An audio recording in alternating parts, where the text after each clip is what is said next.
Regional level پہ جس طرح لڑی جا رہی ہے وہ it is not being fought with the warring factions. آپس میں نہیں لڑ رہے ہیں. سعودی عرب نے ایران پہ حملہ نہیں کیا ہے, بالکل ٹھیک ہے, یو اے ای نے ایران پہ یہ لڑ رہے ہیں. آپ امریکن اور ایران کے درمیان یہ لڑائی ہو رہی ہے, اس کا اسکوپ ابھی تک ادھر ہی لمیٹڈ. بالکل ٹھیک ہے. اچھا برگیج صاحب, برگیج صاحب تھوڑا سا, جی سر جی بتائیے. میں برگیج صاحب چاہ رہا تھا کہ اس پہ خاصی ڈیٹیل ڈسکشن ہو گئی ہے. مولانا فضل الرحمان کو بھی جاتے جاتے چند منٹ رہ گئے ہیں, تھوڑا سا بتائیے گا. اس قابل نہیں ہے کہ اس پہ ڈسکشن کی جائے. نہیں وہ ناراض, جب آپ اسلام کے بنیادی اصولوں کے خلاف بات کریں, جب آپ سورہ بقرہ سورہ مائدہ میں جو کچھ بتایا گیا اور بڑا کیٹیگریکلی بتایا گیا ہے کہ وہ لوگ جو گئے ہیں وہ شہید ہیں, سورہ اپنا بار بار آپ یہ چیزیں آتی ہیں, تو اب جب وہ چیز کہہ دی گئی ہے اور اس کی آپ پہلے کہیں پھر اس کی ایکسپلینیشن دیں, پھر آپ جھوٹ بولیں کارگل وار پہ, آپ کارگل وار پہ پروپیگنڈا پڑھیں, آپ کو پتہ ہی نہ ہو کارگل کی وار لڑی کس طرح گئی تھی, آپ کہیں کہ انڈین نے آپ نے انڈین کے سے اپنی شہیدوں کو لینے سے انکار کر دیا, آپ کو پتہ ہی نہ ہو, آپ کا عقل ہی نہیں ہے, آپ قابل ہی نہیں ہے آپ سمجھیں کہ جس وقت وہ شہید ہوئے تھے اس میں جنگ کی کنڈیشن کیا ہے. آپ ابھی کبھی ترکی گئے ہو نا, ترکی جائیے گا, میری ایک بات مکمل ہونے دیجیے گا. ترکی جائیے گا تو اپنا استنبول سے آگے کوئی 42-46 کلومیٹر آگے, میں اس جگہ کا نام بھول گیا, وہاں پہ جو فرسٹ ورلڈ جب ترکی کے ساتھ بہت سارے مسلمان ممالک کھڑے ہوئے تھے نا, اور وہ ترکی نے ایکسس کے خلاف وہ جنگ لڑی تھی, ایکسس پاور کے خلاف, برطانیہ کے خلاف, تو وہاں پوری دنیا سے مسلمان آئے تھے. تو وہاں پہ ایک ایسا قبرستان ہے جس میں پوری دنیا کے مسلمان دفن ہیں اور وہاں ان کے نام لکھے ہوئے ہیں, بہت بڑا قبرستان ہے, اور لوگ دعا کرنے. وہاں پہ 10 مسلمان جو انڈیا سے تعلق رکھتے تھے ان کے بھی نام ہیں. تو ان سے آپ سوال کریں گے یہ ترکی نے ان کو کیوں رکھ لیا, یہاں کیوں نہیں بھیجا, انڈیا نے کلیم کیوں نہیں. You have to understand the warfare, form of warfare. تو اس قسم کی چیزیں آپ کو جھوٹ پروپیگنڈا کرنے سے بالکل ٹھیک ہے, بالکل ٹھیک ہے. برگیج صاحب پروپیگنڈے کا جواب نہیں دینا چاہتا, بیکاز انہوں نے جو بات کی ہے وہ اسلام کے بیسک ٹینٹس کے خلاف ہے جتنی میری نالج ہے. نقوی صاحب مولانا صاحب بہت ہی ناراض ہیں, اور بہت ہی ناراض ہیں. وجہ کیا ہے؟ نقوی صاحب کی آواز کھولے. جی جی میں کہہ رہا ہوں کہ جو بات غضنفر صاحب نے کہی شہادت کے حوالے سے, میں اس کو سیکنڈ کرتی ہوں. ٹھیک. اور میں یہ سمجھتا ہوں کہ مولانا صاحب نے جو باقی دوسری کانفرنس سے بات کی جس میں ہمارے فوجی اداروں کا کردار ہے پاکستان کی سیاست میں, وہ زیر بحث آ سکتا ہے. ٹھیک. کہ کیا ایسٹ پاکستان کے اندر, بلوچستان کے اندر, کے پی کے اندر جو اس وقت کردار ہے اور جس طریقے سے ہم یہ مسائل کو حل کرنے کی کوشش کر رہے ہیں کہ ہم ہمیشہ اس پہ بات ہو سکتی ہے, لیکن جو شہداء کے بارے میں انہوں نے بات کی اس پہ بات نہیں ہو سکتی, وہ بالکل غلط بات ہے. دیکھیں بات ساری یہ ہے, شہید آپ بھی ہو سکتے ہیں, میں بھی ہو سکتا ہوں, اور ہم اپنے ملک کے دفاع کے لیے بھی ہو سکتے ہیں. ان کا جاب ضرور ہے, لیکن جاب ڈسکرپشن میں یہ نہیں لکھ کے آتے کہ شہادت پاسبلٹی. نقوی صاحب ہمارے ملک میں کچھ ایسے حضرات بھی ہیں وہ کہتے ہیں کہ مرے بھی نہ تو شہید درجہ بھی مل جائے, مرے بغیر ہی. جی دیکھیں بات یہ ہے کہ پاک فوج اور اس کے شہداء جو ہیں یہ ہماری بقا کی ضمانت ہے, ہماری آنکھوں کا جھومر ہے. جی کوئی دوسری رائے نہیں ہے.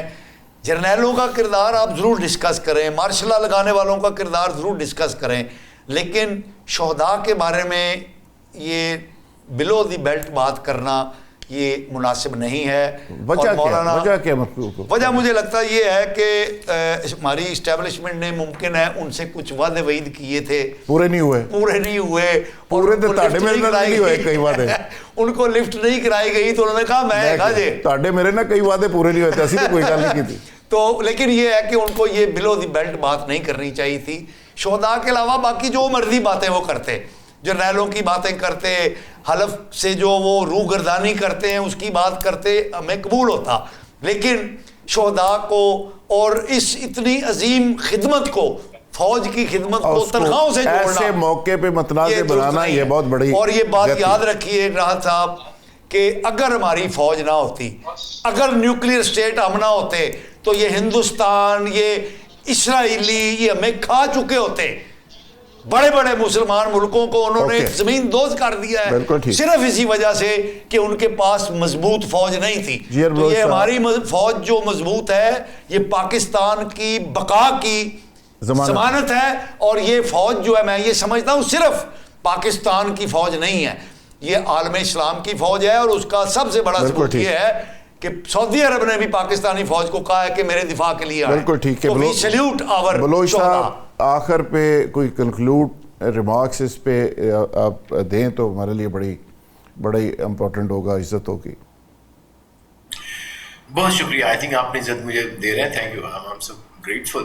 دیکھیے یہ بحث مباحثے تو چلتے رہیں گے, لیکن جو بھی تبصرہ ہم نے کرنا ہے وہ پاکستان کے 22 کروڑ عوام کے انٹرسٹ کو سامنے رکھ کے اور عالم اسلام کے انٹرسٹ کو سامنے رکھ کے اور اس سے زیادہ ایران کے 93 ملین لوگوں کے انٹرسٹ کو سامنے روک کے رکھنا ہے. ہمارے لیے شخصیات ٹھیک ہے وہ سامنے ہوتی ہیں, لیکن اصل میں لوگ ہی ہیں جو بعد میں سفر کرتے ہیں. تو اب سوچنا یہ ہے, کرنا یہ ہے کہ ان تمام لوگوں کے لیے جو ان ملکوں میں رہتے ہیں کیا بیسٹ ہے ان کے لیے, کہ کیا یو ای میں سے 60 لاکھ پاکستانی جی سی سی میں سے 60 لاکھ پاکستانی واپس آ کے کیا کریں گے, کیا ایران کو اگر خدا نخواستہ ایک جنگ تباہی کی طرف لے جائے گی تو اس جنگ کا کیا فائدہ ہوگا آپ کو. میں سمجھتا ہوں جو ایک میں نے چھوٹا سا جملہ کل رات کے لکھا تھا میں دوبارہ پڑھوں گا کہ کسی ایک انسان کا بھی خون بغیر مقصد کسی اور. سر آواز 2 منٹ خاموش رہے وہ تو پھر بات کروں میں. سر خاموشی آپ کریں, کنکلوڈ کریں. کہتا یہ ہوں میں کہ there is no virtue in shedding human blood in wars which do not end up in peace. Let the wars be only fought for peace, not for any other object. Thank you, sir. Thank you sir. Baloch صاحب ہمیشہ کی طرح آپ نے بڑے خوبصورت الفاظ سے اسی سے اختتام کرتے ہیں. جی مہمانوں کی گفتگو آپ نے سنی, کل انشاءاللہ دوبارہ ملاقات ہوگی نئے پروگرام اور نئے مہمانوں کے ساتھ. تب تک کے لیے اجازت. جی بہت شکریہ.